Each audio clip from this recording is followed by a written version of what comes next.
Après avoir couché avec un homme, surtout ne faites pas cette erreur. C'est une grosse erreur que je vois la plupart du temps. Cette erreur, c'est de changer. Ne changez pas. Surtout, ne changez pas votre comportement, ne changez pas votre mode de communication, votre niveau de communication. Restez sur le même niveau de communication. Vous avez couché avec lui, mais votre monde ne s'est pas écroulé. Vous n'êtes pas passé en mode « j'ai laissé des lingots d'or chez lui, il faut absolument qu'il me rappelle ». Parce que très souvent, c'est ça qui se passe. Au début, tu as un mec qui te court après, et au moment de coucher avec toi, c'est toi qui lui cours après pour qu'il se mette en couple avec toi. Donc très souvent, l'énergie change. Et c'est un tort. Parce qu'on passe d'une fille un peu cool, un peu rigolote, un peu machin, à une fille complètement stressée que tu t'engages, qui devient limite tyrannique ou étouffante, et en fait, ça donne plus envie. Et il y a des hommes qui ne rappellent pas une fille après avoir couché avec elle, pas parce qu'ils n'ont pas aimé coucher avec elle, ça c'est possible aussi qu'il y ait des choses qui n'aillent pas au lit, donc je vous invite à prendre ma formation, le guide de la bonne amante pour ça, mais dans la mesure où ça peut être super au lit, il peut aussi pas la rappeler parce qu'elle a changé de comportement simplement parce qu'elle avait couché avec lui. Par le stress que lui ne s'engage pas, pour lui mettre une pression de fou pour qu'il s'engage juste parce qu'elle a couché avec elle et qu'elle y voit de la cohérence, quoi. Quand j'ai couché avec lui, il faut absolument qu'il s'engage. Et là, elle change parce qu'elle est stressée et c'est ça qui gâche la relation. Et ça, elle peut devenir collante, par exemple.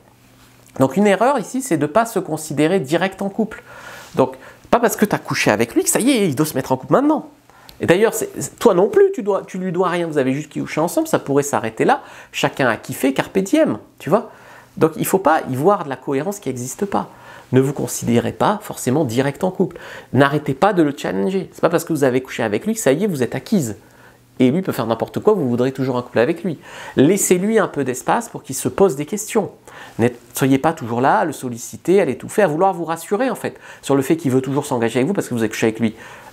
Laissez-lui toujours un peu comme avant. En fait, ne changez pas de comportement subitement après avoir couché avec lui. En fait, on ne peut pas sauter les étapes, même si vous voulez du sérieux. C'est pas parce que vous avez couché avec lui que « Ah, faut que tu t'engages ».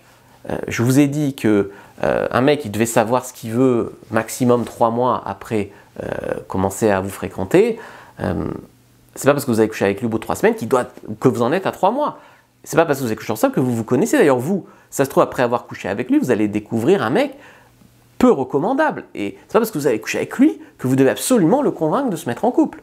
C'est qu'une étape. Et d'ailleurs, il a couché avec vous, mais vous avez couché avec lui. Donc en fait, c'est donnant-donnant. Donc en fait, c'est pas grave, même si ça s'arrêtait là.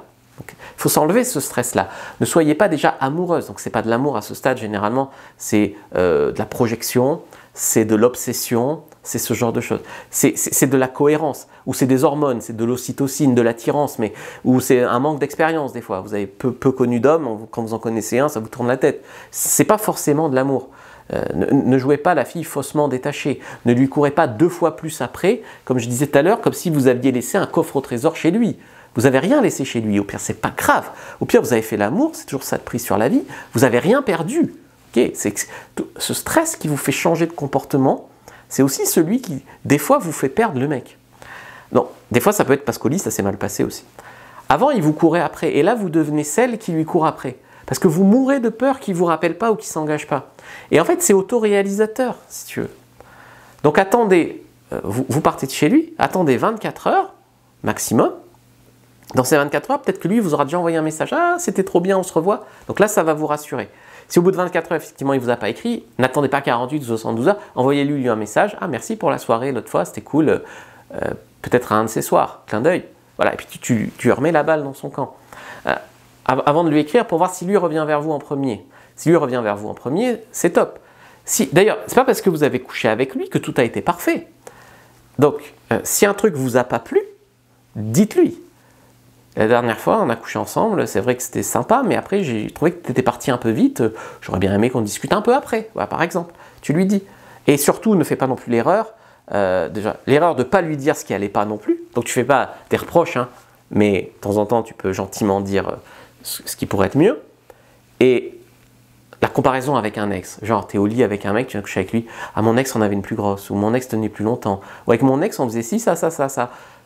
Non, là, il peut fuir aussi. Donc, voilà, ne faites pas ces erreurs-là, changez pas de comportement, ne comparez pas un ex, Ne critiquez pas trop violemment parce que c'est un sujet sensible, mais s'il y a des choses qui vous ont vraiment pas plu, ne les tolérez pas de peur de le faire fuir. Il faut quand même être avec un mec compatible, donc s'il y a des choses qui vous plaisent pas, il faut quand même le dire.